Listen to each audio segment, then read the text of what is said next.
Hello everyone watching and listening. I'm joined today by Melissa Roberts, who's going to be my co-host today as always, and we've got a particularly interesting topic. Well, at least I think it is. You can tell me what you think of that, Melissa, which is the live cesspit of bad poker parlance, would you say, huh? Yeah, I think that's the plan for today. Dr. Peters. Yeah, well, I mean, all right, I will come out of character now.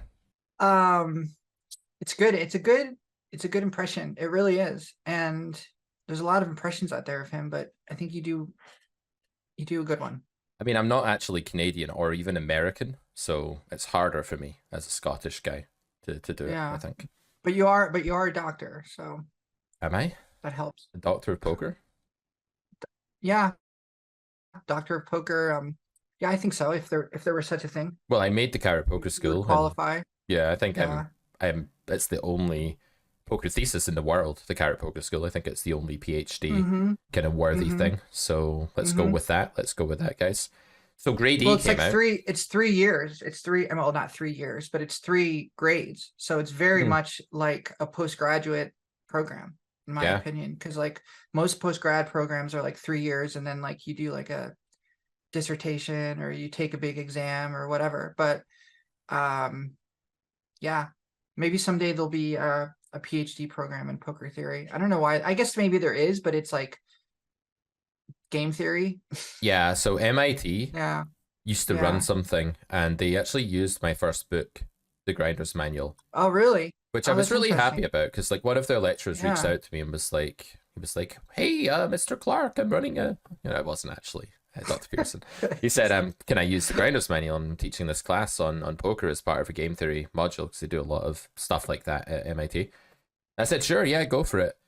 And then they published my book for free on the internet, and down the bottom of the page was powered by MIT.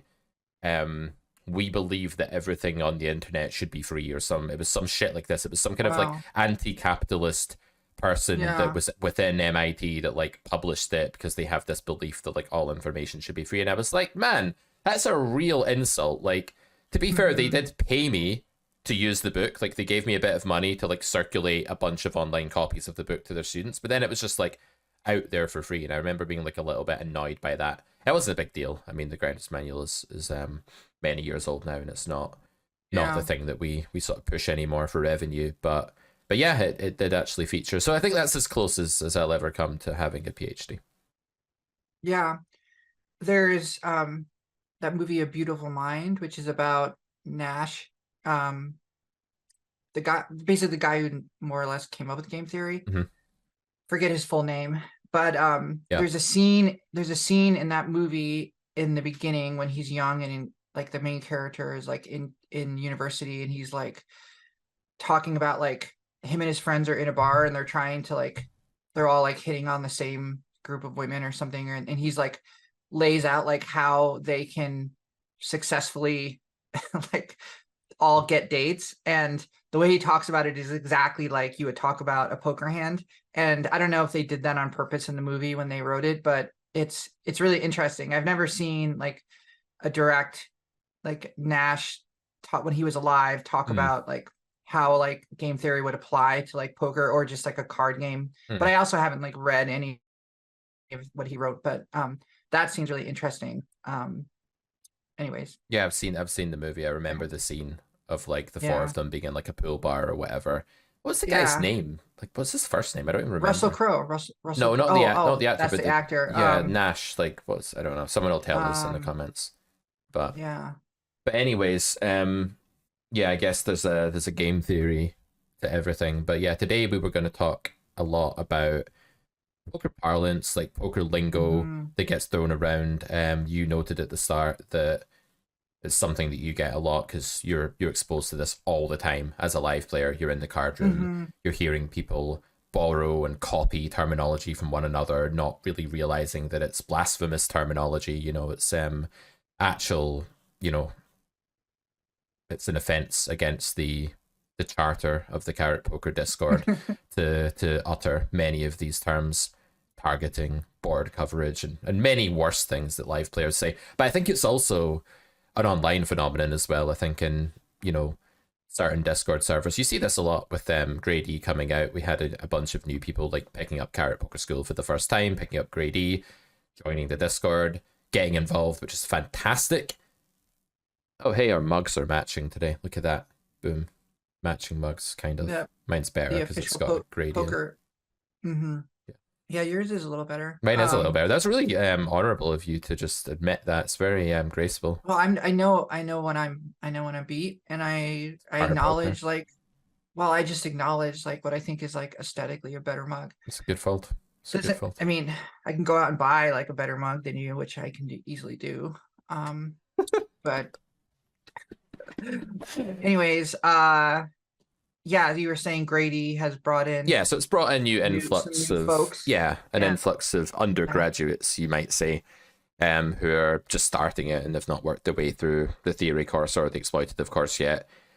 And notably, the standard of questions is a bit more beginnery and a bit more like lower level than like what we get from like the hardened guys that have been studying this stuff for like 3 years and 4 years and stuff like that, right?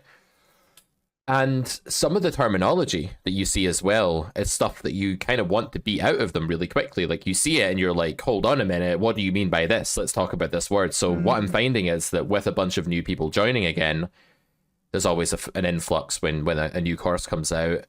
You're just seeing the need to like weed out this bad community terminology that's being brandished kind of blind leading blind way. People learn the game, they don't realize that this terminology is flawed, and then they try to integrate it into good terminology. It clashes because you can't mix good terminology with bad terminology, and then we're in this position where we're like, isn't it annoying that all this bad terminology exists in the first place, and how did it come to be, and what can we do about it? And yeah, so what are your experiences playing live? What are some of the what are some examples of this that you think are hurting people's prospects in poker? Yeah, I hear it a lot. And usually it's after a hand is over, like especially like if it was a big pot and 2 players or sometimes even 3, are kind of, 1 player obviously is dragging the pot, and the other 2 players or the other players kind of processing what just happened, and they'll say things like, oh, I was repping this, or you had, but I was repping, which is a really kind of funny term. But the other thing, and I hear a lot, is like someone will say like, oh, I'm supposed to shove there, or I had a blocker to the queen, and so therefore I decided to do X. And I think part of it is the very human instinct, and I'm obviously guilty of this too, not guilty of it, but just I think it's a human reaction to a very jarring experience, which is losing a big pot, or someone showing up on the river with a hand that you didn't expect them to have, or something like that, where you're just, the mind's reaction, even if it's a player that hasn't said anything all session, like the mind's reaction is suddenly to just like justify it, or to kind of find some way to talk about it in a way that makes it palatable, but also palatable, but also like a way of like just dealing with it. Like, okay, like how do I deal with it? And I think one way that people do is to kind of revert to these terms, or revert to this kind of reasoning. And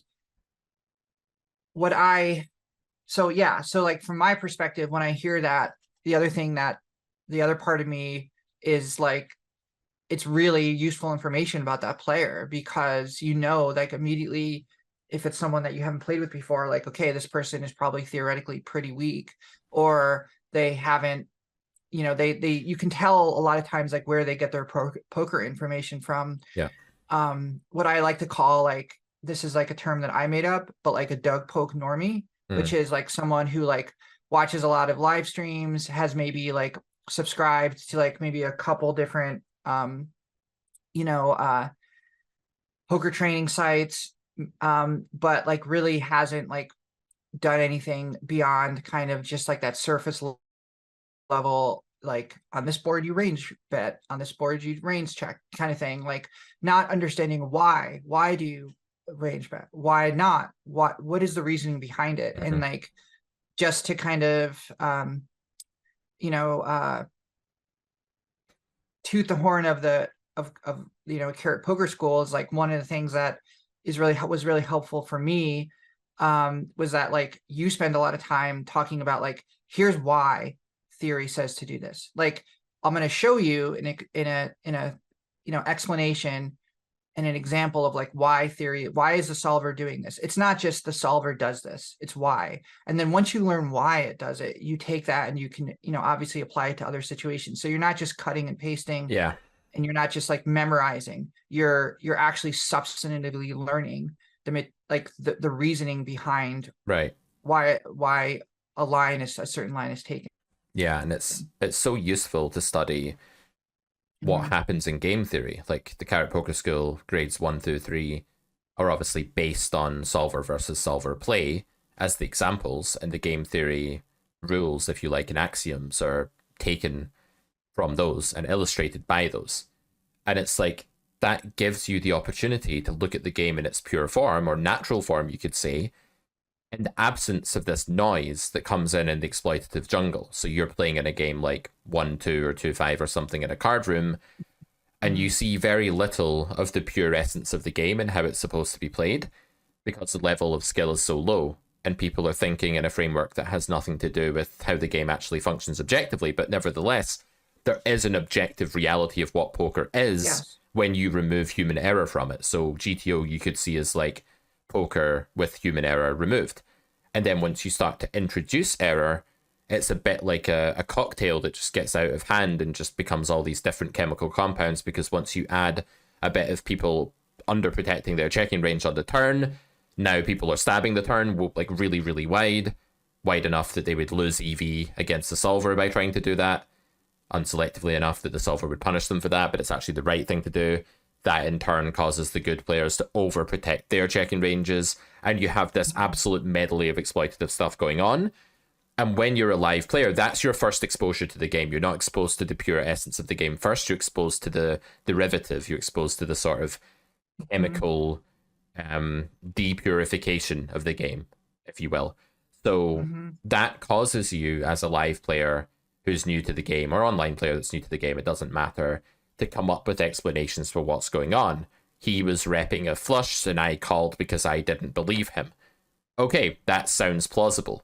When you don't have a framework, that sounds okay. But what's really going on there is a battle between two really specific exploitative thought processes, and not necessarily good ones, that has very little to do with poker theory.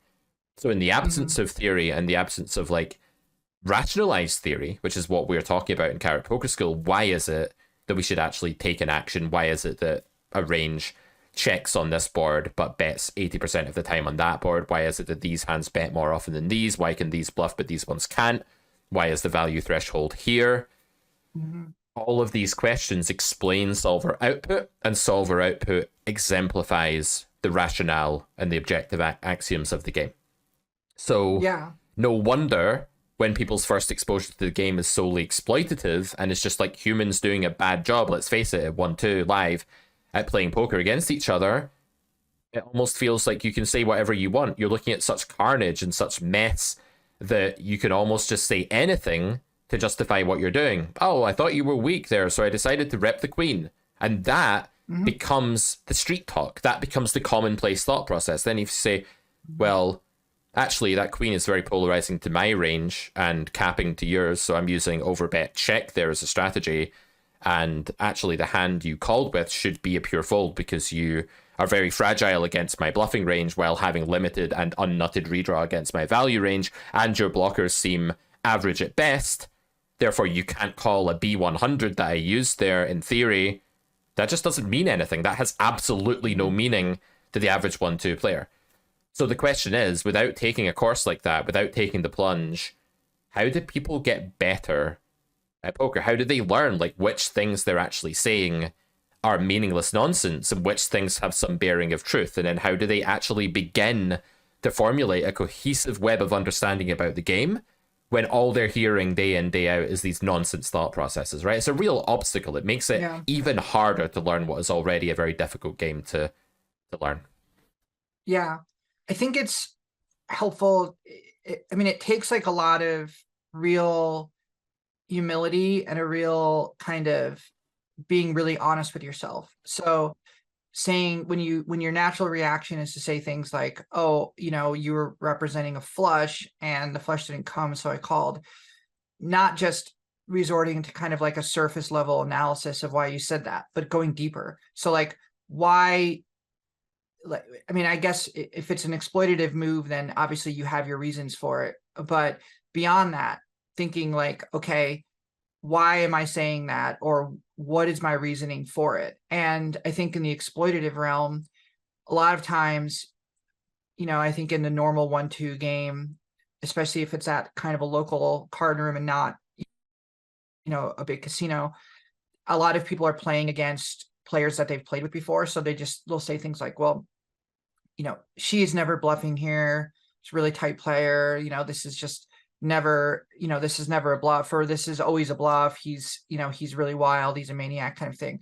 And I think that those kinds of, that kind of analysis has a lot of value, obviously, but it doesn't, it's not the entire part of the equation. And so I think thinking to yourself, well, why am I solely relying on exploitative reasoning? It's because there's nothing else there. Right. And when you get to that point, then yeah, it can be really maybe a little frightening and disturbing, because like, where do you go if you don't have a kind of theoretical grounding? Where do you get that? I don't know how you do it outside of investing in like a poker training, poker training that teaches it. Maybe if you have friends or other people you play with, or a Discord group, or people you can talk to who have an understanding of that, then that could be a start. But I think I don't know. I don't really have suggestions. You just have to do it the right way. You have to unlearn the bad stuff and learn the right stuff. But as you said, use the word humility. Yeah. What if the first step before we even come to humility, what if that's the second step, and then the first step is actually awareness? Like, if you don't know that what the people are saying around you isn't particularly correct or right, how can you even get to a point where you're faced with the challenge of whether you can, gather enough humility to accept where you are? You don't even know. You don't have a you are here point on the map. You're just looking at a map and you don't know where you are on it. So what was your story like, Melissa? I know I've heard this from you before, but the audience might not have heard it in its entirety. When you first got into the game, like before you picked up Carrot Poker School or anything like that, I think you got Carrot Poker School grade 1 before we worked together one-on-one, is that right? And then before that, then what was it like for you? How did you get into poker? Let's not tell the whole like, when I was 6, my granddad made me we played poker from matchsticks. Like, we won't go down that road because that's tedious as hell, and everyone has a fucking awful story about how they play poker from matchsticks with their grandfather. So let's not go there. But in your adult poker career, how did you get into it, and what was it like for like the first few weeks or months, and then how did you transition from, because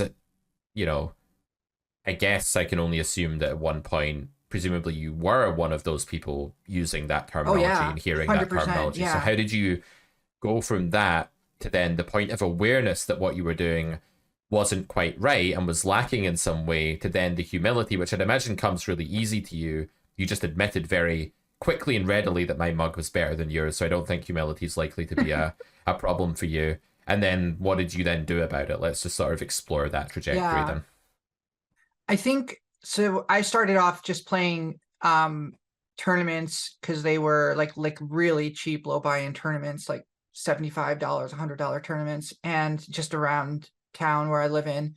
And I really liked it. Like, I just really enjoyed the game and I enjoyed playing, but I had absolutely no idea what I was doing. But I really liked the idea that you could bluff and have nothing and win. Like, that was what drew me in, was like, you could trick someone. I mean, it's not tricking someone, but I felt like there's a way that you could quote unquote best someone without having, the winning hand. And that was always really attractive to me. And that's kind of what drew me in. So when I was first started playing, like, I was bluffing all the time. I was like, I think probably like, I don't even know if you would call it aggressive or just all over the place, but yeah, that was what was fun to me.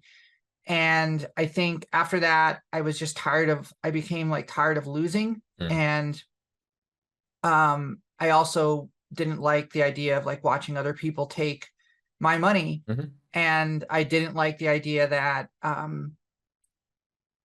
I would, like the feeling I got losing. And then after a while, like I got the impression that maybe I was like a little bit of a sucker. Like I was a little bit of like I was a fish. I was someone that like other people were maybe taking advantage of. And it was never fun to me to go in like and gamble it up, or to like jam all in and be like, all right, like here we go. Like that never really, the gamble of it never excited me at all. And to this day, I really will say like, and this is probably like, I don't know, I don't think I'm a nit or anything, but I you're don't definitely like, not a nit. No, but I don't like slot machines and like the general casino games never appeal to me. I find casinos in general really boring, and the idea of like going to a casino, like my mom like and my aunt like really love casinos, and like I'll go with them sometimes, but it's like I always end up hanging out in the bar because I don't like sitting around slot machines, and I don't like table games, just not exciting to me.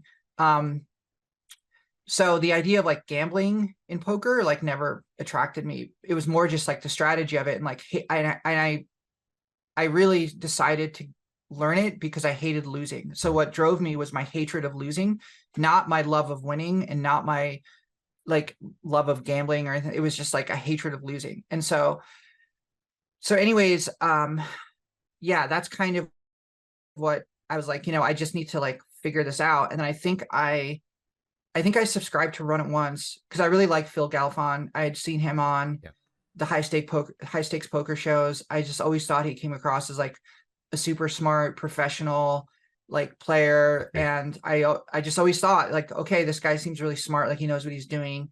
What's his training site? That brought me to Run It Once. And then that's where I saw your video on Run It Once. And then that brought me to CPS. Although I think what's funny is the algorithm for my YouTube feed, because I had like looked at Run It Once stuff, just like gave me like a CPS, like a carrot video. Oh, really? Yeah, I think so. And then there was one where you were critiquing a player's play. I think you were critiquing Tall Matt. I think that was his name. Oh yeah, Tall Matt. Yeah, good guy. And you were like so harsh. And I love being harsh to Matt though, because he just takes it so harsh. Well. Yeah, you're just like, what? You're not raising here. You're like, what is this? Like, do you know anything? Like, and I just like, who is this? Who is this guy? Like, he's like so mean to people. But I thought it was like it was just different than every other kind of coaching video that I saw. That seemed much more like reasonable, externally supportive. Yeah. And so anyways, that's kind of what got me into learning about it. But I think getting back to what we were saying in terms of like not wanting to sound or not wanting to lose, it also became like not wanting to be a sucker, not wanting to be taken advantage of at the table. And part of the reason why, like last episode, we talked about the guy who I got into this, wasn't an argument, it was just him yelling at me. Vicious fight with. It was a brutal, vicious fight. He yelled at me, but he said that I'm like I'm overly critical and I'm kind of a snob, and I guess I am, and I think that's probably true. And I think maybe some of the ways I talk about poker, I come across as maybe snobby or elitist or something like that. Like I'm definitely not someone that's like I will fully admit that I'm not the kind of live player that's just like, yeah, like let's just all like drink and have a good time, and like, oh yeah, like you're a whale, but I'm gonna like I'm going to speak whale language with you. I'm going to talk about repping things and board coverage, and that's not whale language. That's just like bad reg language. And maybe that's because I don't play for a living, and I don't, and so maybe that's part of it. But for me, because it's like, not worth it to be disingenuous. Like we talked about this last week. No, it's like, never worth it. There's a piece of your soul that you sell every time you say something unfaithfully and deceitfully, dishonestly to try to achieve a certain goal. So like anytime you try to like manipulate or lie to a person or create a different reality to the one that exists, I feel like a bit of you dies. That's the way like I mean I try to live as honestly as possible these days, because dishonesty just comes at like such a massive fucking price, I find. So I don't even think it's that you're snobby or elitist or anything like that. I think it's just that you've learned poker the right way, and you're not going to sit there and pretend that you are something that you're not, or pretend that you're like a fish when you're not, or whatever. That probably doesn't mean that you should like lecture people about poker skill concepts, and I'm sure you don't. Yeah. No, I don't do that. And honestly, like a big part of me too is like, well, I've invested in Carrot Poker School. I've invested in learning the theory. Like I've put in like a ton of hours, and I continually put in a ton of hours. And like, I'm not going to just give that away to people. In fact, a lot of times, like people will ask me at the table, like, you know, and I obviously like it's like very flattering, but like sometimes people will say like, do you think I should have raised there? Do you think how did you think that? And I'll just say, I wasn't really paying attention to the hand, or I didn't see the action, because I'm never, ever, ever going to like, just like randomly, like, you know, give someone my opinion on something, especially if they're an opponent in the game. Even someone that's like my friends who I know like around town that I play with, like it's very rare that I'll ever sit down and like, I've done it once, and it was only because the person is a loyal Poker Distilled listener, where I actually like, we sat down and like he asked me if we could sit down and hang out, and like we did, and we had a drink, and like we just talked poker strategy for a little while, and like it was really fruitful. And I'm not a coach by any means, and there's still like a ton that I don't know, but I thought like it would be kind of cool to just talk with him over it, because he's a pretty smart guy, and like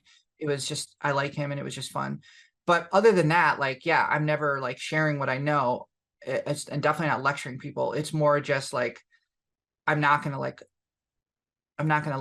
Yeah, fair. So let's go back to your moments of realization then. So you said that you wanted to get better, you hated losing, it really like inspired you to like not lose anymore, and it lit the fire in your belly or whatever to like not be a losing player. At what point did you realize that you and the people around you, like in the live game, were talking about the game in a way that wasn't right? Like, how did you come to that epiphany? Was there like somebody better at the table that like gave you that impression, or was it content you watched online, or like how did you realize just like how low the level of poker conversation actually was in that environment compared to like what it would be objectively in a proper environment that's dealing with like the, you know, the proper laws of the game or whatnot? I think it was a combination of like joining the CPS Discord and reading how like the coaches on there were instructing people, but also just like, you know, watching grade one, you know, the early videos, the foundational videos that start off with like, what is equity? What is EV? Like, I didn't even know what those were. Like, I didn't even know what the definition of those terms were. I'd heard them tossed around. People say things like, oh, I had equity there. I had to call. I had equity there. It's like, so I went into the shop and I had clothes on. It's like, that doesn't really mean much. We assumed you had clothes on, you know, it's right. And I think as I learned, I think like when I got to maybe like lecture 4 or 5, like right around the time of like in CPS grade 1, where we talk about like mandatory bluffs, optional bluffs, prohibited. That was that was like the epiphany for me, because the idea that there were spots where bluffing was mandatory was absolutely like so interesting to me. And so what I will say too is my hatred of losing got me in the door of wanting to learn more, and got me in the door of like CPS, and got me in the door of like watching the videos and actually wanting to like, okay, I'm gonna have to like bust out my credit card and actually pay for something, and not just like, you know, watch free content all the time. What made me want that was not necessarily a hatred of losing. It was a curiosity to like learn more, because what happened was there was this kind of almost like this bell curve, where it was like, it starts off, it was like hatred of losing, hatred of being a fish, hatred of like walking away broke, hatred of having to keep pumping money into my bankroll, and then getting to that and getting to the peak and being like curiosity, like, okay, what does it mean to have a mandatory bluff spot? Okay, what does it mean to have optional value bet or mandatory value bet? What do you like? Okay, like C betting. I've heard that term before. I know you should, if you're a pre-flop raiser and the flop comes out with an ace, you should probably C bet. I know that, but why? Or does that even make sense? Or is that even always true? And all of these things just drew me closer in to where I wasn't even fueled by like a hatred of losing anymore. I was just like, oh, there's an entire world here of people who really know this stuff and care about this stuff in a way that's like just like any other discipline in life. And that's interesting to me. And the reason why I continue to play poker is because it never gets boring. I mean, maybe, I hope not, but never say never. Maybe it's someday I'll get burned out or something and I'll move on to something else. Just but don't do like 50 one-to-one coaching sessions a week, because that burns you out for sure with poker. But as long as you 50 during COVID, there was this massive fucking boom, and I had like private students coming out of my ears. I didn't have a poker school or a viable business model, and I was like, yeah, I'm stuck in my house, it's lockdown, I'll take them all on. And then I was doing like 8 hours a day, 6 days a week and stuff, and it was really, I mean, I was making money doing it, but it was really bad, and my mental health got fucked. So I think as long as you know, people are, same with grinding, like as long as you're sensible about how many hours you put in, and I think you hit the nail on the head. Well, it's a curiosity. Like without curiosity in poker, there's really nothing. Like if I think about why I was so insanely in love with this game when I first started out, it's like a whirlwind romance. Like me in poker when I was like 20 years old was like this absolute whirlwind romance where I couldn't think about anything else. It was just like me in the game. And I would like go around saying, I'm going to be the best player in the world. Like, I fucking love this game. I'm so much better at this game than anyone else that I'm seeing. And I'm taking it to the next level. And I was part of this like gated kind of community that like once you were in with them, you were like really in with these guys and they really knew what they were talking about. And then, I could go on and on. But the idea is that being in that environment around those people and seeing how they thought about the game, much like what you're saying by joining the Carrot Poker Discord, it lit this fire of like curiosity. Like, holy shit, I thought this was a closet, but actually it's just the archway that leads into a massive mansion with 50 floors, and I'm just at the porch of it. Like, it was that kind of feeling. Yeah. Yep. Okay. Yeah. So let's go back to... Yeah. I was just going to say, let's go back to this idea then that once we realize that something is wrong and we find the right place, community, people, coaches, whatever, and we start improving, we're actually in the minority already now, right? We're in like the I don't know, the lucky 5% of people that actually find the truth about the game. Like people like Galfond or Poke or whoever, like the really famous players that people would know today who have done really well. At some point, they were probably fish, and at some point, they stumbled upon this world as well for the first time, rubbed their eyes, and were like, holy shit, I've gone through the looking glass. This is like Alice in Wonderland. This is a whole new realm. Why is it so few people discover that? Is it like as someone on the inside of that's like a massive nerd that runs his business teaching people the truth about the game, I struggle to understand, why is it so few people that actually make it to this side of the looking glass? Like the people listening to this podcast, not that many. People that watch my YouTube channel, not that many. Okay, Run It Once, more people, but still a small minority of people even watch stuff on like Run It Once or Upswing Poker or any of the other training sites. Most people are stuck watching Nick Airball fire a bluff with second pair over somebody's turn bet. Most people are stuck watching these poker shows and like, oh look, straight flush over royal flush, whoa, like they're stuck watching this and they're stuck talking about repping stuff in board coverage. So what's going on here? Like, is it a gated community, or is it just like you have to walk into a wall and then the wall absorbs you and you go out the other side? Is it like a secret portal, or is it like a gated community? Like, why are so few people getting into it?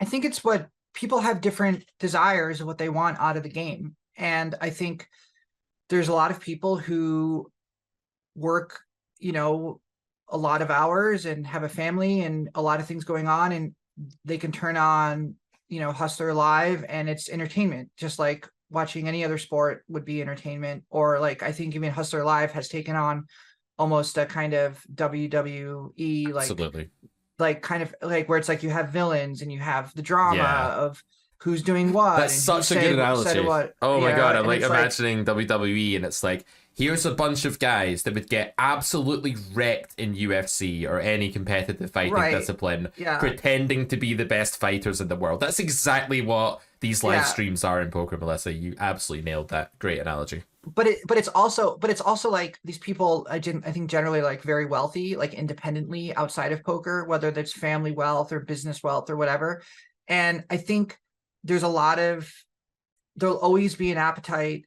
And you know what? I think it's a good thing. There'll always be an appetite for watching people torch money and or watching people just like take ridiculous lines with a lot of money, or watching people be very, like pull off some bluff or do something like that, where there's like, it's like a 300K pot or whatever. And what I always find fascinating is that Nick Arabal is the exception, because I think there's been a lot of people who are actually curious about like where he got his money, because he's so young. He's like in his 20s, and he claimed that he worked in finance, but like that's not true. And like, everyone's kind of like, where do you get his money? But there's a lot of other players that are kind of like regular players, like on those big streams, where there's not like a lot of curiosity about where they got their money or who's bankrolling them. And that's all well and good. But it's also just like, I think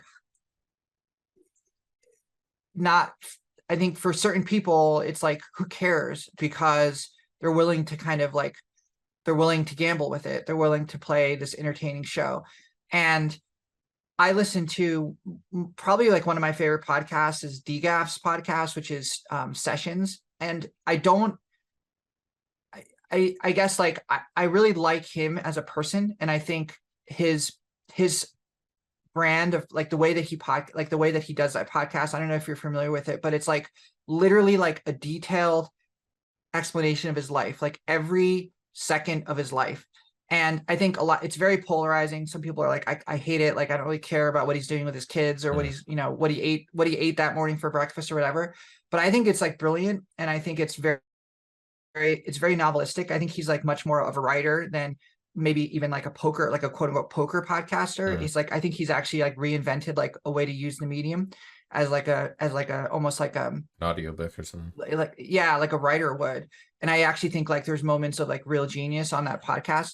But the reason I bring it up now is because he'll talk about because he runs the Max Payne Monday game on Hustler, and he'll talk about putting games together and the kind of players he wants. And he'll always say like, we don't want any grinders. We don't want anyone that we don't want any tryhards, like anyone that like takes the game too seriously. We want people that are going to come on and who understand what entertainment is, who understand what the audience wants. And if you're going to play on this stream, that's this really juicy game, you're not going to sit there and just play like a GTO strategy. Yeah. You're not going to sit there and play.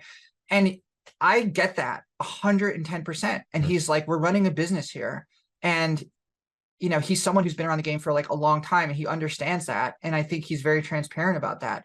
And that's why I think the audience for that show and the kind of people that play on that show, there's a lot of people that are like, yeah, I have 100K because I'm fairly wealthy.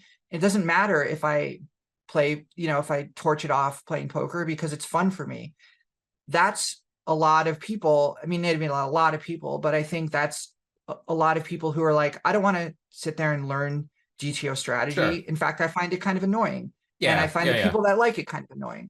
I actually I totally agree, and it makes a lot of sense. Yeah. One thing I kind of have that's a bit of a bugbear for me is this word GTO strategy.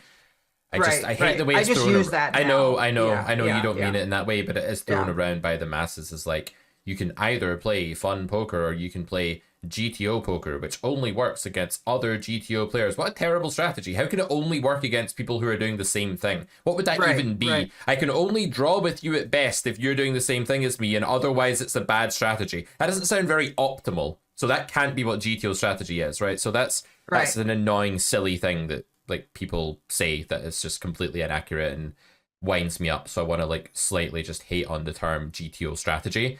For a second here, I'd much rather say something like, there is poker theory, and then there are exploits that can be built on top of that as a framework of theoretical ideas and blah, blah, blah. I won't go off in this rant because I've probably done it many times on this show before. Yeah. But yeah, that makes a ton of sense. Like, I understand like the premise of these shows. There's definitely a place for them. They bring new people into the game. They're entertaining to people. They're not my cup of tea. I would never watch them. But I can see why people would, right? And they probably do bring new players into the game, and I get that. What I'm more driving at, I think, with that question is, if you look at a normal 1-2 game in your card room or whatever stakes you normally play, right? If you think about that game and you imagine the characters in that game, a good many of them are trying to talk strategy of some sort. It's not like they're just sitting there going, oh, this will be a fun punt with 4-7. Let's go. Let's see if we can hit trips. Let's go all in pre. Like, a lot of them are actually saying things that are them purporting to understand the game. They're kind of saying, they're using the bad poker speak that we're talking about today.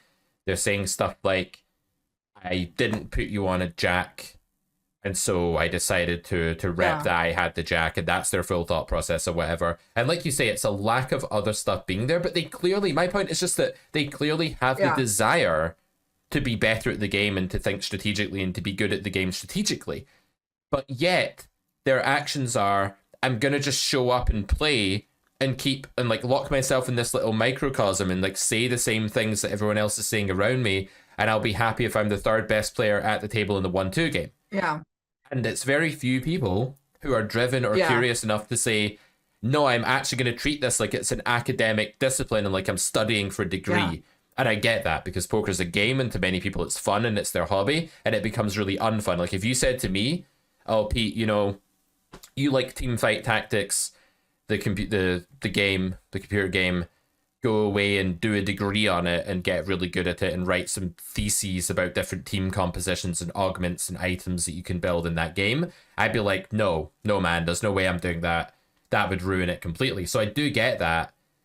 So I don't know, maybe I'm just kind of... I get exactly what you're saying. And I think it's because it's possible to win without knowing a lot about poker. So if you walk away from, well, even if you're just lucky, if you just get the right combination of cards and the right flops, and you know, you just run well, then you can walk away as a winner, and you can walk away as a big winner potentially. And I think there's a lot of people who have won money playing poker. They're not quote unquote winning players, but they've won enough to where they can continue to play the game, and that has sent them the message, I think subconsciously, that what you're doing is right.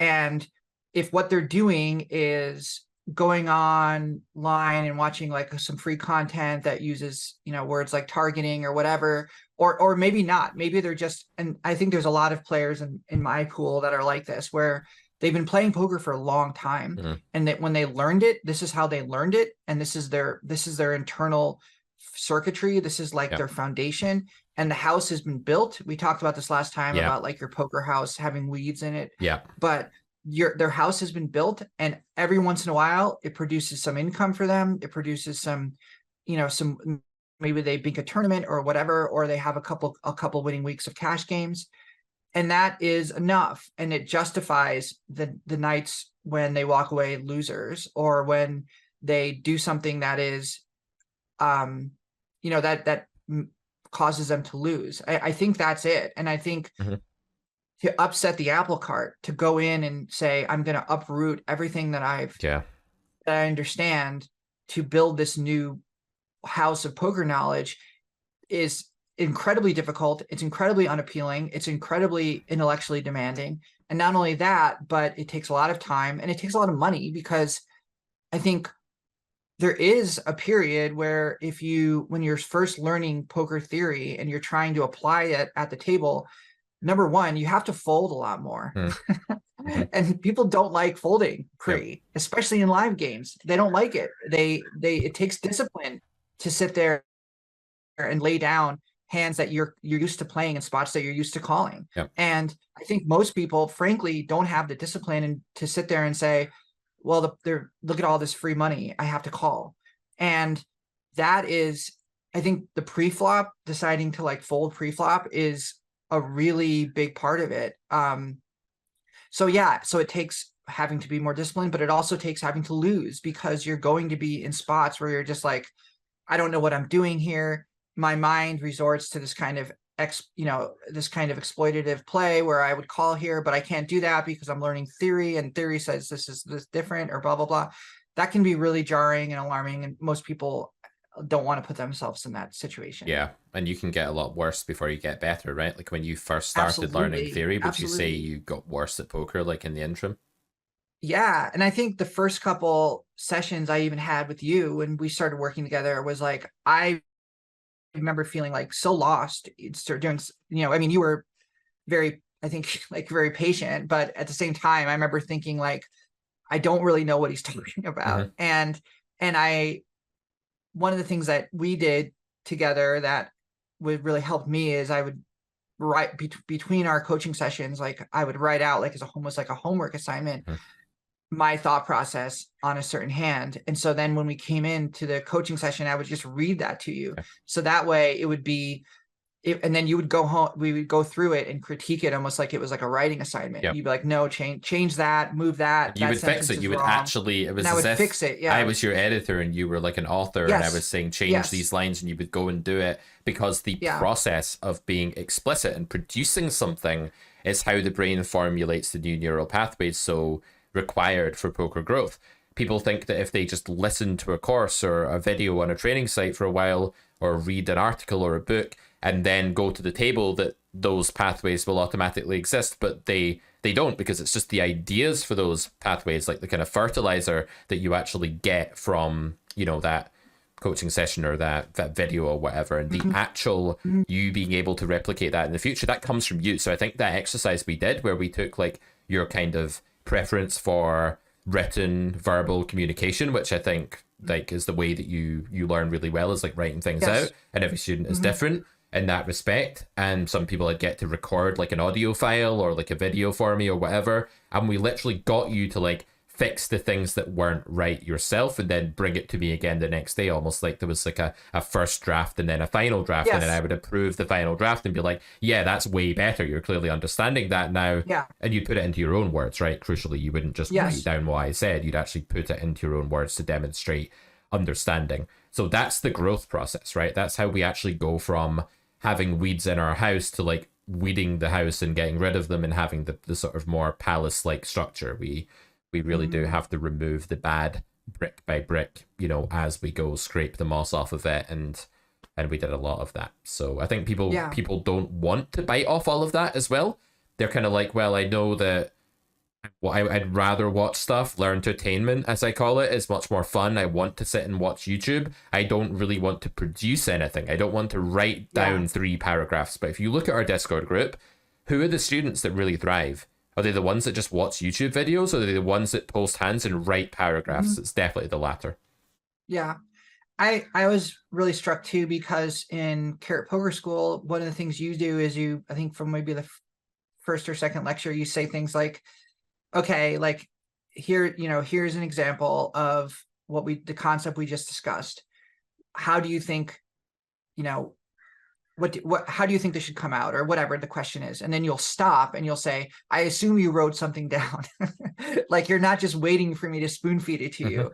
And I was struck by that, because that's how I learn really well, is writing things down, actually like, doing something, engaging with the material, not just like listening to something. I actually find that mode of learning, of just like being lectured to be not as effective as actually engaging with it.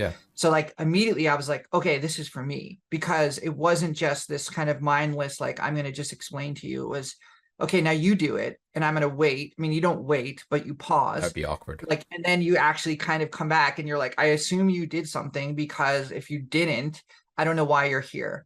And that was really cool to me, because it's not like you're just trying to kind of like, flatter your audience. You're not just trying to flatter your customers or your students. You're saying, look, if you're not going to sit here and like engage in this exercise by writing your thoughts down, by actually getting out your keyboard or your pencil or whatever, like you don't belong here. I don't think I was quite that harsh, Melissa. But but it. I don't know. I feel like you can read between the lines. You're right. And you're right. Yeah. It's not like someone's like, oh, well, like, Pete will make a special, exception for me, who's like Mr. Lazy or whatever. It's like, no, that's not the point. The point is like, you're saying to people, like, I expect you to engage with this course, and that's apparent. Yeah. And that's different and cool. There's an ethos like in our group as well. Our group is like hundreds of people now, by the way, and we have 6 or 7 senseis, these people with turquoise names that when they speak, everybody stops and looks at the fluorescent blue, and they're like gods among men. I'm just kidding, but they are professional players, coaches, people that train others, strong poker players that play higher stakes generally. And when you look at the way each and every one of them engages, there is not a single sensei, because if they were, I would kick them out of sensei. I would take away their sensei robes and put them back in the white robe of the normal Discord member. But they get that special turquoise garment. It's really just a screen name. Because of the way they've demonstrated not just what they know, but how they communicate it. So when someone posts a hand in one of the hand channels, like we have like 6 or 7 hand channels that correlate to each sensei. So each sensei presides over their own channel, and when somebody posts an open hand in that channel, the sensei that presides over that channel has like a day or two to come on and be like, hey, here's your questions answered. But the senseis won't just come and spoon feed you. They will say, if they're not happy with your own level of thought process, they'll say, this isn't good enough, go away and actually do the work and write out a proper thought process for me, or I'm not giving you jack shit. You're not paying me to tell you the answers here. You're getting this as a privilege of being part of the community. You'll get answers, but only if you show me that you're going to actually get something out of it by showing me that you're going to produce. Again, the key word here is produce for yourself, so that you may build and nourish the growth within your poker mindset and within your framework of poker ideas. So then the way it will progress is that when they've got a satisfactory input from the student, which is going to be pre-flop, here are my thoughts, flop, here are my thoughts and questions, I wasn't sure about this on turn, but I had this idea, is this right?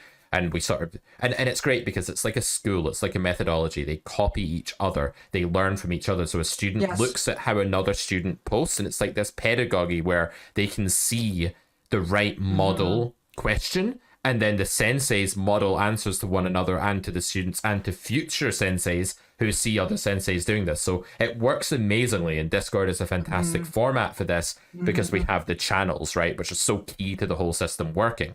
I remember when we tried threads and it was a fucking disaster, and we had to get rid of threads, and Beatrice was the only one that liked threads, and then we had to get rid of them and she had to take them off, and then everyone rejoiced apart from her. And so we end up in this situation where when you go onto the server, you can look at like 5 different active hands being discussed, the way where the student's written out 3 paragraphs, the sensei, and like shout out to Sensei Ed, he's fucking amazing at this, he will write paragraph, pile-sim image, hand history image, some kind of data, paragraph. It's just like he writes a fucking dissertation, but like an A dissertation in response to like these people's questions. You got this guy that's playing like 10NL that's like, oh, comes onto the server and is like, is this too tight? And the sensei's like, whoa, son, too tight? I think you better go away and write out your fucking paragraphs, my lad. Guy goes away, comes back, here are my paragraphs. He's like, now we can talk, and then gives this amazing fucking like dissertation of an answer, and the student's like, this was incredible, thank you so much, this hand has been closed, and he like closes the hand. Then an hour later, guy's like, open, I played this hand, blah blah blah, and the same thing happens again. And if you're on the Discord, you can scroll up and you can see hundreds of these that happened over the last couple of years. Literally hundreds of these. It's all there. So that is, in my mind, the secret to building a thriving poker community. It's not just about having the right material or the right delivery or like having skills as a teacher. It's about humans working together in networks and having that community as well. So I guess one of the things I'm driving at today is so many of these people that we're talking about that are saying things that aren't quite right, that are missing the essence of the game and are copying each other's, quote unquote, bad poker thought processes. They don't have that. Very few people have that. Yes, like R1 is a gated community, but I would like to put it to you that there are very few places like that in the poker world. There are so many places where you can join somebody's Discord and it's free and it's full of noise and it's full of drivel most likely, and there's a lot of just people just don't get involved. I do really think that we're very blessed and very lucky to have one of the only places on the internet, in the poker internet, where you have a gated community. You have real experts giving real thorough feedback to a protocol that has been shown to cause growth and success. There's just nothing There's not many places like that. And I think it's Yeah. in part due to poker being not a mainstream academic discipline, to put it frankly. Right. It's a game, it's a gambling game. Not many people get into poker because they're like, oh, I want to study something really rigorously and academically. Let's play poker. No, that's not really what most people Yeah. think. And so there aren't many places like this. But man, is it effective when you find a place like this. I had one when I started back in like 2011, 2010. I was part of, even before that, I was part of this place, Lockturn River, which now is like a kind of cemetery with weeds growing over it. It's like a kind of fossil, an artifact to the past or something. It's not really like that anymore, but there's still some people on there that were there 10 years ago, but they're not like the really professional strong players or anything. But back then, man, it was the same thing. Every hand that was discussed, there was a moderator for every forum. Every hand that was discussed, they would demand that you gave your thought process first. They would rip it apart. They would show you how you should be thinking. After a while, after you got over the initial sort of shock of being told that you're completely way off and that you've got completely the wrong framework, you began to learn and you began to get really curious, and the growth was exponential. Yes. And I joined that place when I was young as well, so my growth was just like catapulted upward when I got involved there, man. I can't stress that enough. Community, and the right community with the right people and the right protocols, the right discipline. It's just so key for all. Think about every human pursuit. Think about like the army, how people are trained in like the special forces. Think about how we train scientists, doctors, nurses, all of these professions. We train them in kind of colonies, right? And social environments with activities that are constructive. There's a reason for that. Yet there's so many people staring at a screen, studying on their own in poker, thinking that they're going to make it. I really think that community is such an overlooked part of what it takes to succeed. Absolutely. Yeah, absolutely. I will say that, for, you know, I can relate to those people who just have the solitary stare at the screen and maybe are a little turned off by the idea of like joining a community, because I definitely am like that. I have a much more introverted process when it comes to learning. Or answering the door, for example. Or answering the door, yes. I'm not a shut-in. I'm not, but like even like reaching out for like one-on-one coaching was a big deal for me.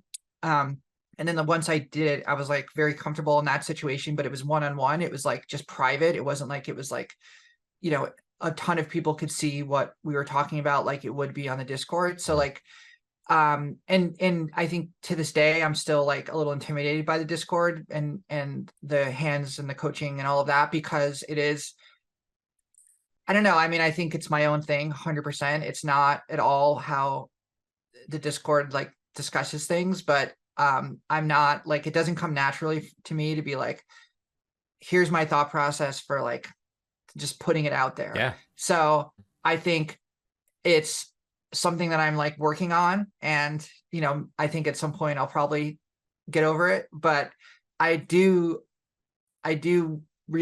relate to the people that are like solitary like that. However, and this is a big however, I still read the Discord and I'm still engaged with what's being discussed. And like you said, you know, we have the coaches that each have their channels. I read that, and part of my study is actually scrolling through that and seeing and reading what's being said. So I do consider myself very engaged in a poker community, in a way that is like, at this point, like I'm comfortable with, and maybe I'll be more engaged in the future, but at this point, this is like where I'm at, and it's really beneficial for me. And when it comes to like my own study, I find it a lot, I don't know, I find it beneficial to kind of like do my own work and then compare it to what I'm reading on the Discord, essentially, rather than get like a personal hand history of like, this is a hand I played. The other part of it is I don't know. I mean, I play mainly live, and so it's sometimes I'm like, am I remembering this hand correctly? Like, is this how it actually happened? And I know we have a live channel there too, but anyways, I just thought I'd mention that. So, because I'm sure there's a lot of people on the Discord who are probably like me, I would imagine, that maybe don't make an appearance that often, but are very much engaged in what's happening and reading it and are lurking, for lack of a better word. No doubt. Yeah. So what I would say is, post a hand. Do it once. Yeah. And yeah, you might I find have done that... it once. I have Mhm. done it once. Yeah, that was my Yep. one time. I'd say to all the other people, Yeah. you know, post a hand and just be willing to accept your... It's going to sound really hierarchical and like, oh, Pete's running this like oppressive hierarchy where everyone has a rank and they're put in their place, but accept your place. You know, if you're a 25 NL break-even player, fine, great, embrace that, love that. That's who you are. That's where you are. Be curious. You're right at the beginning. There's advantages to that. I'm envious. You have a passion and you have like a, you know, a staircase to climb that's going to be really fun. And although you might not be making loads of money yet, that's still a really cool place to be in your poker journey, and own that and embrace it and show up to the Discord by posting a hand and saying, this is my best attempt. I'm super curious to hear where I'm right and where I'm wrong, and I can't wait to like grow from this and just be a part of it and just accept whatever's coming to you. Like I remember when I first started posting on Flop Turn River back on the day, some much better players than me would be saying, yeah, his turn bet's terrible. And sometimes they would make you almost beg for an explanation. And this isn't how we do things on our Discord, but there were some players who were really good. I remember one guy actually passed away a bunch of years ago, a guy called Richard Lindecker. His name is Nutsinho. Really, really good player, a guy I looked up to a ton. He was like the end boss. I looked up to this guy as like what I want to be one day. I was like, this guy is so fucking good at poker that I can just make him, I can put his like image on a pedestal and just like almost look at his avatar and his screen name and be like, oh my god, I want to be him. Didn't know what he looked like, had no idea what he was like in real life, but just this online persona became like this role model to me. And I'd post a hand and he'd be like, do you really think you should bet the turn? And that's all he would say. And I'd have posted like a bunch of paragraphs and I'd be like, take his one sentence and then write like 3 paragraphs, and he'd come back with like another like 6 words and he'd write the letter U instead of you and be like, yeah, but blah, blah, blah. And he'd write like a really succinct thing about like the opponent's range that I hadn't thought of before. And I'd be like, oh my god, he's right about that. That's so cool. Then I'd have to write another 3 paragraphs to get another 3 words. And that's how it went. My paragraphs for his words were a 1-to-1 currency conversion. And eventually he would say more and more things. He would like write like 2 sentences in return for like one of my paragraphs. And as I got better and better, I noticed that like the good players would actually start conversing with you as if they were on your level. And that was so fucking rewarding. And there was a bit of this like, well, you have to prove to us that you really care and you're going to make an effort and you're going to make a bit of progress before we start writing paragraphs at you. And our Discord's not quite like that. Like, you don't have to put as much in order to get a lot out. In fact, with some senses, you'll get out 5 times more than you'll put in, and it's, you know, you're spoiled. You're absolutely lucky to get that. But yeah, in my day, back in my day, like talk about Old Man Coffees last week, you know, it was really a case of get slapped around, get put down. Like someone's going to stand on your head with a 4-word answer telling you how bad you are, and you're going to have to take that and ask them to give you a bit more to help you. But once you got into the habit of doing that, humility doesn't even cover it. Like, you were so humble and you were so accepting of your place that the door for curiosity was open fully, because you had no ego anymore. You had absolutely nothing to protect in that domain, at least. And so you were able to just say, I am this guy that's trying to beat 50 NL right now, as I was in like 2008 or whatever it was. Help me. I'll help. I'll try. I'll do all this. Please help me. And if you kept showing up with the right attitude and you didn't get upset about it, I actually wrote a short story on Flop Turn River called Mike and the Ogre. And it was a story I wrote a couple of years into my time there to sort of explain to new people how the place worked. And it was about this guy called Mike that went a certain way to work every morning, and there was an ogre on a bridge, and the ogre would like hurl abuse at him and throw rocks at him and say, you're a piece of shit, blah, blah, blah. But eventually it became clear that, like, well, Mike was fascinated with this creature, right? He wanted to know more about it, and it's clear it wasn't from this world. And as his fascination grew about the ogre would give him a little bit, would throw a few less rocks and be a little bit less sharp with its words. And eventually it started to speak to him like an actual human being. And that was when Mike was humble and sort of had enough humility and was trying hard enough to understand what the ogre was doing and what its world was like and what its life was like, that the ogre shared its treasure with him.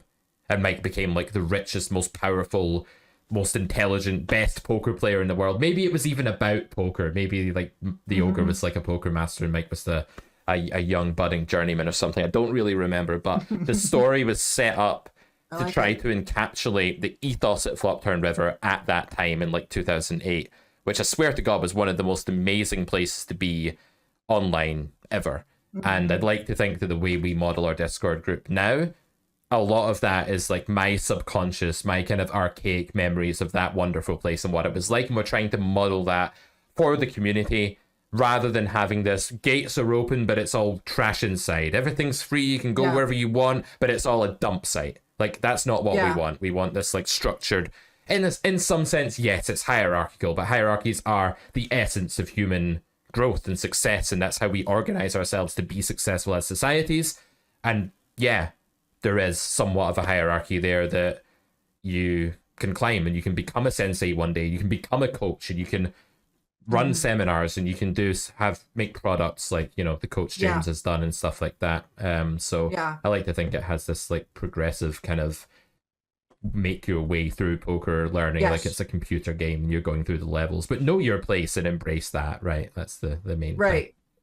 But it's also like you're being respected. So like, I think people misinterpret sometimes when they get criticism, for lack of a better word, or they feel like people are harsh with them, and they don't realize, I think, that if someone's harsh with you, it's because they respect you as a person. They and take they believe you that seriously enough. They take you seriously use a enough. serious tone with you.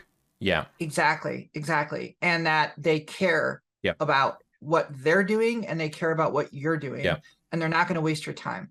And those kinds of spaces and those kinds of exchanges are, I think, becoming fewer and further between in culture in general, because there's so much of this kind of soft, kind of passive aggressive, whatever you want to call it, niceness, in terms of we can't, for lack of a better word, trigger people, or people have trauma, or this is a kind of way of like, it's all a way of, I think, not of disrespecting people, of not taking people seriously. And you know, when someone's not taking you seriously, if you went to someone and you asked for some advice and they sat you down and they said, okay, well, I just want to make sure that you're okay, and before I tell you this, I want to make sure that you're telling me so hard right now with this. Oh my God.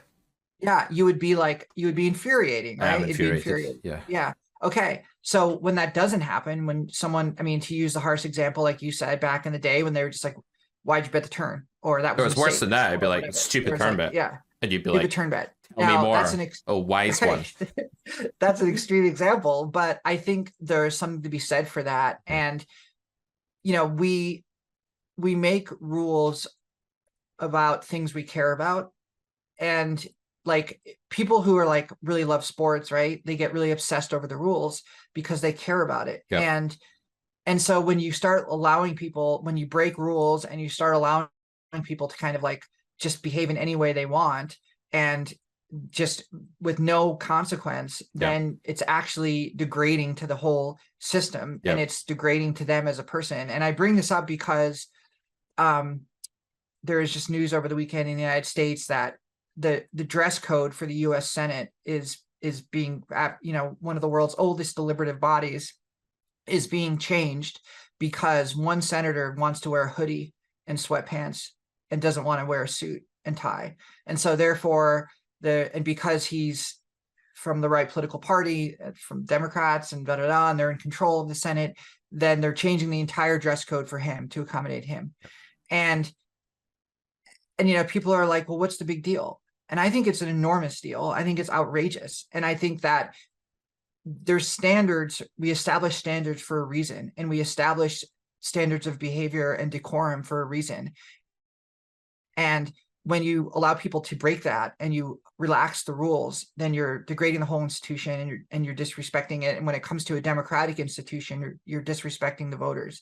Anyways, the reason I bring this up now is because the community, like we have in the Discord, is people are held to a high standard, and they hold themselves to a high standard. And that's really, really cool. And it's a really precious thing, and it makes everyone better. And ultimately, it's about respect for the game and respect for the process and respect for each other. So, I think like if there was ever a kind of response by one of the coaches where they were like, we see that you're new here.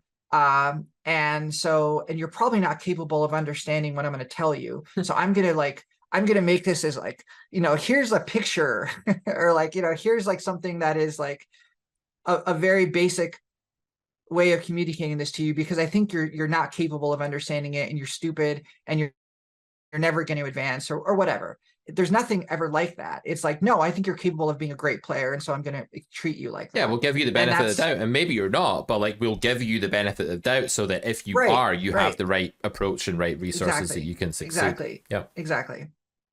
Cool. Yeah. All right. Well, maybe time for a quick Pete versus Troll before we wrap up today. There was a really good one. I don't know if like it's still here. Is this on one of your YouTube videos or one of our? Yeah. Okay. So I made a video the other day called "I Fixed the Student's Red Line in Just One Coaching Session," or something like that. And yeah, it's a cool video. It's about how like when you start getting aggression into your game, things can change like in a major way when you just start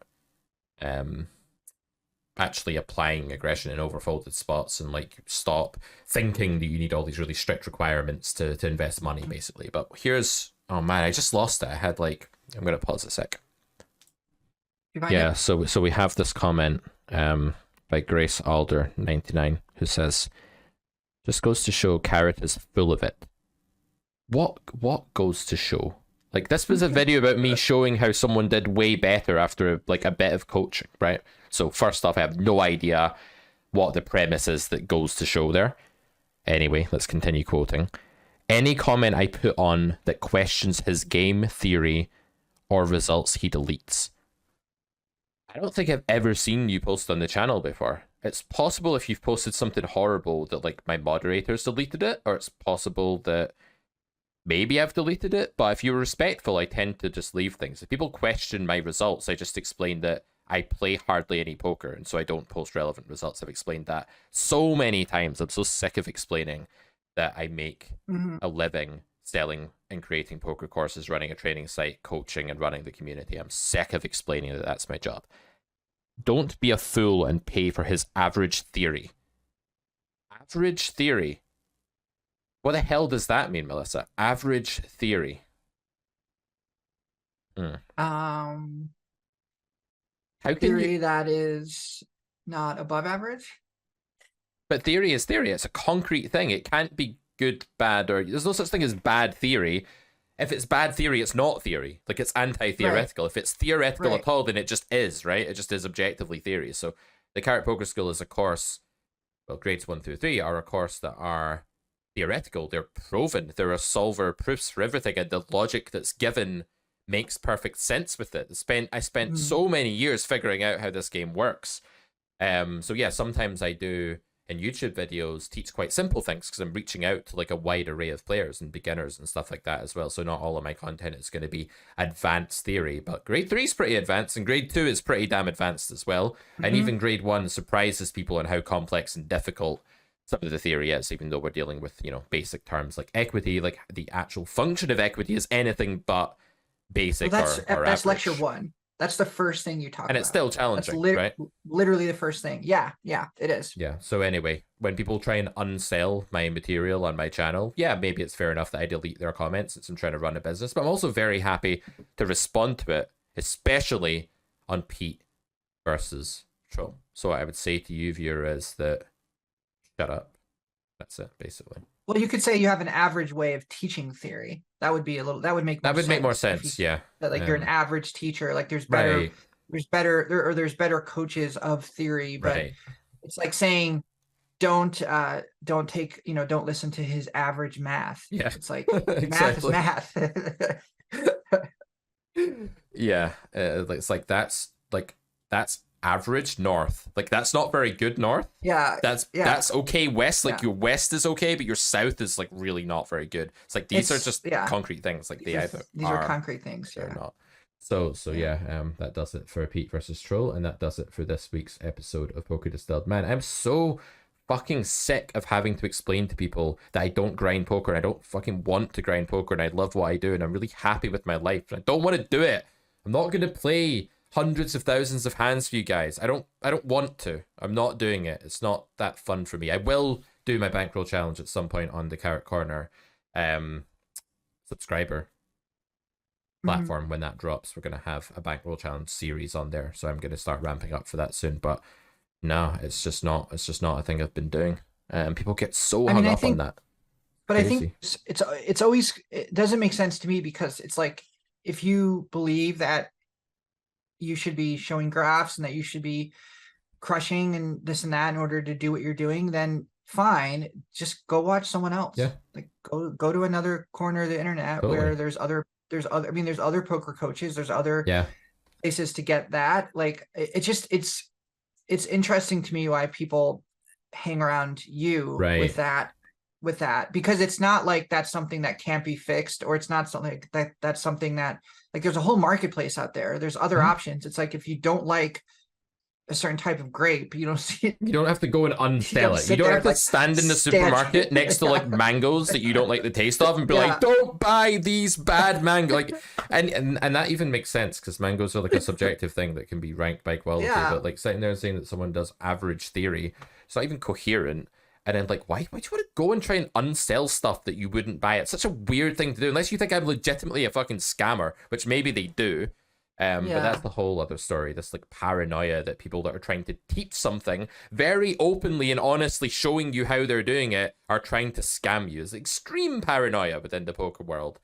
Doesn't make any sense at all. Anyway, I do have a student. I know that's always my line at this time of day, but I do have a student waiting. Someone that's being scammed, you know, waiting to be scammed. So I'm gonna go do that. Whenever Pete gets bored of talking with me, he's like, I have a student. Actually, I've got college now. Got another coaching college. It works because I have no way of proving that he doesn't. You can't. In fact, I can even prove that I do, but then I'd have to like bring it on screen and stuff. But I can prove it. All right. Well, thanks guys, everyone for listening. Like and subscribe. We appreciate it. We love doing this. We hope you like listening to it. Feel free to comment. Leave average comments, please. Yeah. no above average comments. If you're gonna Pete versus troll, you could at least like speak in a way that doesn't just give me easy fuel to pick your apart. Like, at least be coherent if you're gonna be a troll, and you will make it onto the next episode. But don't just like pretend to troll so you can get onto the show. Like, I always can tell when your people are doing that. It's not gonna work. You have to have a really sincere and vile kind of contempt for Carrot Corner in order to make it into this show. All right, guys. See you soon on Poker Distilled. It's been fun, Melissa. Thanks for the chat today. Yep. Bye. Bye, guys.